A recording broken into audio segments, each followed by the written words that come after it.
എവിടെ എന്റെ അമ്മുക്കുട്ടി? ഏതമ്മുക്കുട്ടി? ഊഴിക്കൽ നാരായണ നായരുടെ വീട്ടിലും തൂർ കിണറ്റിലും അടിഞ്ഞ ശവങ്ങളോടൊപ്പം അവളെയും ചേർത്തോ? ഇല്ലെങ്കിൽ പറ, എവിടെ? തമ്പുരാൻ പറയണത് എനിക്കറിയില്ല. ഖിലാഫത്തുകാർ ആയുധമെടുത്ത് ഹിന്ദുക്കൾക്ക് നേരെയാണെങ്കിൽ അവരുടെ നേതാക്കൾ ആദ്യം ചാകേണ്ടത് താനാണ്. വിടറായളെ.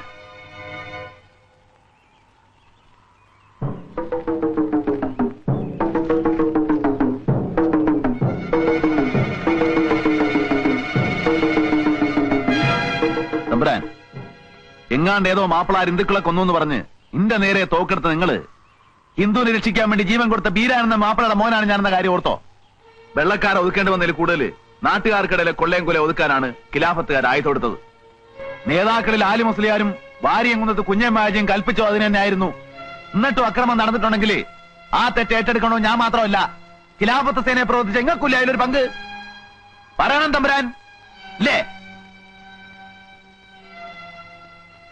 ഒന്നും അറിയാത്ത ദേശത്തെ പാവങ്ങളെ പറഞ്ഞിളക്കി ബ്രിട്ടീഷുകാർക്കെതിരെ അണിനിരത്തിയ നേതാക്കൾ എവിടെ? കൂട്ടത്തിൽ ഇങ്ങോട്ട് വന്നത് ഒരമ്മുക്കുട്ടനെ തേടിയിട്ടാണെങ്കിലേ സ്വന്തം ബാപ്പാന്റെ മയ്യത്തോലും വേണ്ടവണ്ണം കവറടക്കാൻ കഴിയാത്ത എനിക്ക് ആ പെണ്ണെ നോക്കാൻ നേരം കാണൂല. തമ്പുരാൻ പോണം. ഈ യുദ്ധം തുടരും, അവസാന ശ്വാസം വരെ പൊരുതും.